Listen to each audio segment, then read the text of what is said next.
so then for the adjustments, you want to wear your pants. Right now they're too big, but that's what the pleats are for. And right where you want the waistband to go, you're going to take a measuring tape or any string. I'm going to do the example with a string in case you don't have a measuring tape. And you're going to go around your body and either mark the number that it gets you, or you can mark your string with a pin or something.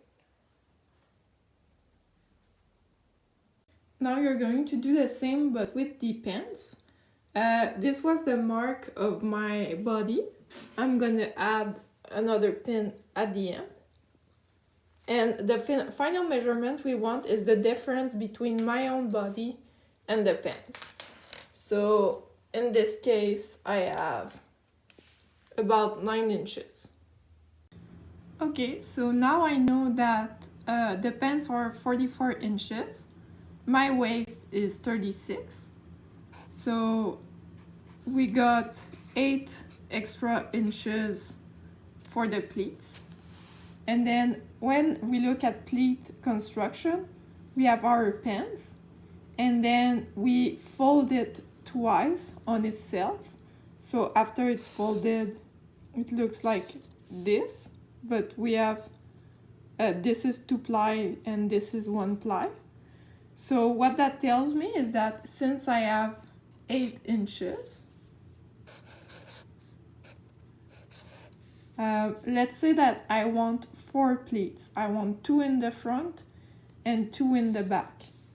So 4 pleats. What it means is 8 divided by 4.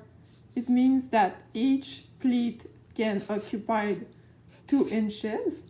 And since it's 2 ply, one side is gonna be 1 inch. And the other side is also going to be 1 inch.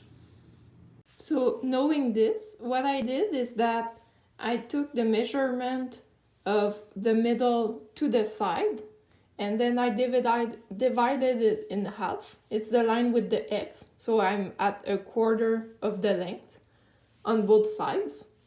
And then I marked 3 other lines, 1 inch away, 1 inch away, and this one too. And what you're gonna do is you're gonna pinch the one with the X until the 2 lines join, and you're gonna fold it inward on the other line. You wanna press the side of your line, the line with the X, so that you get a crisp line. So this is how you make a pleat. One last thing that is optional, if you want your pleat to really hold into place at the top and then flare out, you can make a point.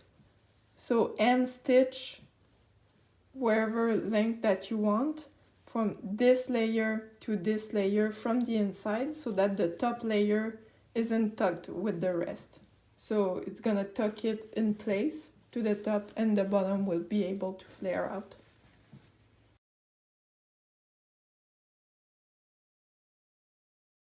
If you made it this far, congratulations, you're almost finished. So for the waistband, you're gonna want to cut a strip of fabric, and the width will depend on how thick you want your waistband to be. So consider that the waistband is gonna be folded in half. So let's say you want 2 inch of waistband, then you're gonna cut a strip of 4 inch, okay?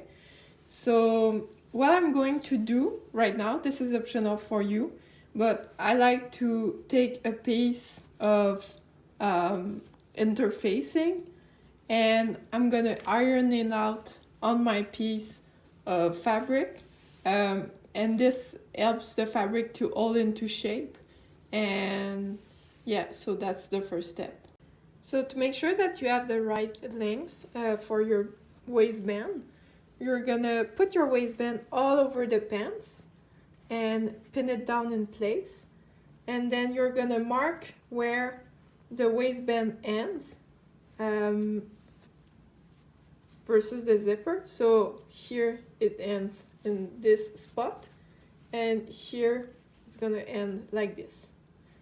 And what I like to do is I have some heat bond here that I will place between the fold like this here, and then I press, and the heat bond will glue these two pieces together, so it makes for a neat and even finish. But you can also top stitch it if you wanted to match with the rest, so it's your choice.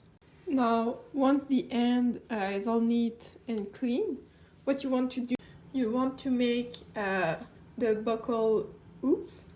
So you're gonna take a rectangle, fold it on itself so that the two lines meet in the middle like this, and then you're gonna take it and fold it again. It makes a little rectangle like this, and you want to straight stitch the end like that. So now for the hoops, what you want to do is that you have your bad side of your fabric showing on one end, on the other side the bad end too. And what you're gonna want to do is that you take your hoop and you put it between the two, and the longest side has to face out from the inside. And then you pin it, and you're gonna want to make a straight stitch along the bottom edge here, so it's gonna trap the hoop in place. And when you open it up, it sticks out nice and easy like this. Also, I've made 6 hoops. I want one on the front here and here, on the back darts too, and one on each side. So I'm gonna pin them into place on my waistband at the right place before I go and stitch. Here's an example. Here I'm pinning it all the way around, and I'm marking little marks of where I want my hoops to go. Now you have something that looks like this. So you see the band is sticking out, and this will be the top part. So what we want to do next, before we go to the other steps, we're gonna make an understitch. An understitch is when, you know, the flap of your two pieces of fabric, you're gonna put it on the wrong side, so the side that will be facing your belly. In my case, it's the red one. And you're gonna do a straight line all over it. So when we flip it, instead of doing over stitch, so that would be if we stitch along the edge here, we would see the seam. And now we're gonna see the seam only on the red part, but it's gonna do the same job. To make our life a tiny bit easier, we're going to attach the buckles to the first layer of fabric and straight stitch to secure it in place. I'm gonna trim the hoops and finish the seam with some bias tape. If you want to do the same, go check the finishing seam section, or you can simply do a zigzag stitch if your fabric is stable enough. So really take your time for this. It's the last step before your waistband is done. So clip it all around the edge, and you want the good sides facing one another. So you're gonna sew a straight stitch all around here, and make sure when you have your pants that you sew below the stitch line here, or it's gonna show when you flip it around. So at this point you should have a pair of pants that fit nice and snug with the waistband. Just need to flip it over to get to this point. And if you made it this far, Congratulations!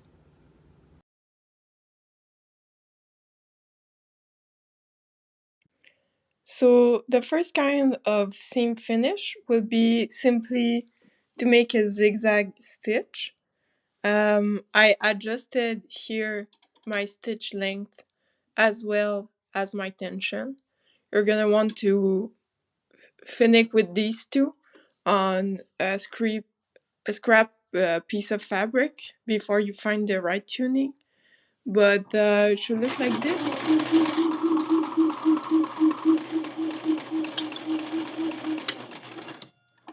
And once you're finished, you're gonna take it out and it's gonna look a bit like this. So this is not the strongest finish, I'm gonna be honest, but for low fraying fabric, or places where you're gonna have a curve like the inside crotch, this is going to work fine.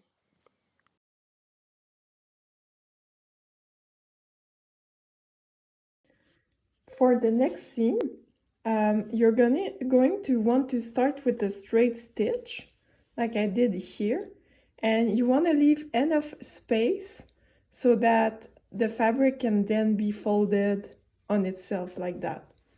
So now I have my straight. Then once you've done this, identify your sides. So this is my back side here, this is the front side. On the back side, you're gonna trim, as I did here with the shears, this side, and the other side you're gonna fold in half and press so that it stays into place. So once you've pressed your upper seam and trimmed the other seam, you're gonna take it and flip it around. So you see it comes all clean. The top seam hides the bottom seam, and you're gonna clip it in place and then take it to the sewing machine.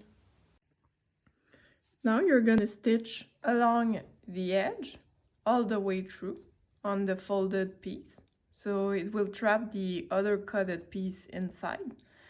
And one thing to remember about this technique is that we're sewing on the inside to finish the inside seam. So the thread that's gonna show on the outside, the line, it's not going to be the color that you put here. It's gonna be the color that you put in your thread in this receptacle. So keep that in mind. The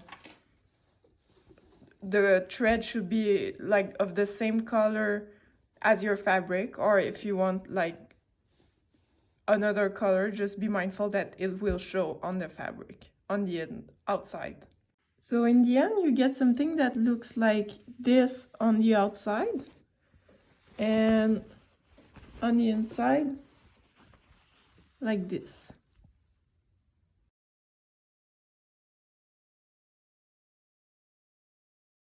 Another way to finish your seams is with the bias tape. So this is the kind of seam finish I use for dainty parts. So the bias tape is simply a piece of fabric folded upon itself on both sides. So you enclose the side of your fabric inside, and then you close it up and you sew simply a straight stitch on top. It should look like this once it's done.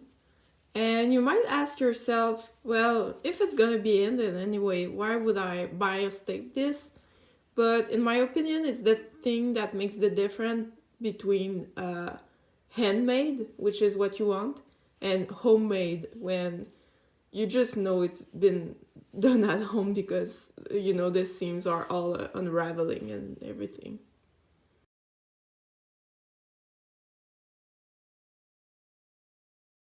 So now it's time for the last seam finish that I will show in this video. For this one, it's very important that you start with the outside out on both sides. Clip it together and then make a line stitch as close as on the edge as you can. Once you've sewn on the edge like this, if you have too much fabric between the stitch and the edge, you want to trim that up. And then you're going to flip your garment inside out so that this side is shown. Once you flipped your garment, you can see the pocket here. You're gonna want to press the side so that they lay nice and flat with the iron. And once it's pressed, you're gonna make another line stitch along the edge here. And once that's done, when you're gonna flip your garment, you're gonna have this seam on the inside that's all closed and nice. And on the outside, it's gonna appear like that, just like a simple line.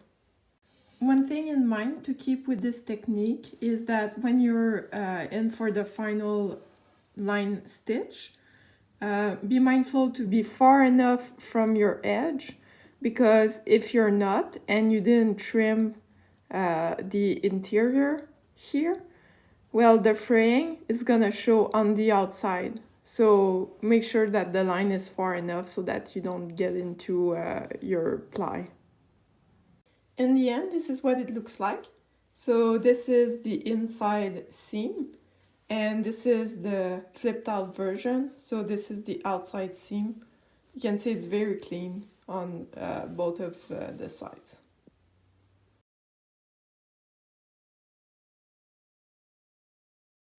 So if you made it this far, congratulations on your new piece of pens. And I just wanted to say that, you know, I'm a small YouTuber and these videos, they take a lot of time and efforts to make. So if you enjoyed it, please leave a like, a comment, even subscribe if you want to see more. And I hope to see you next time.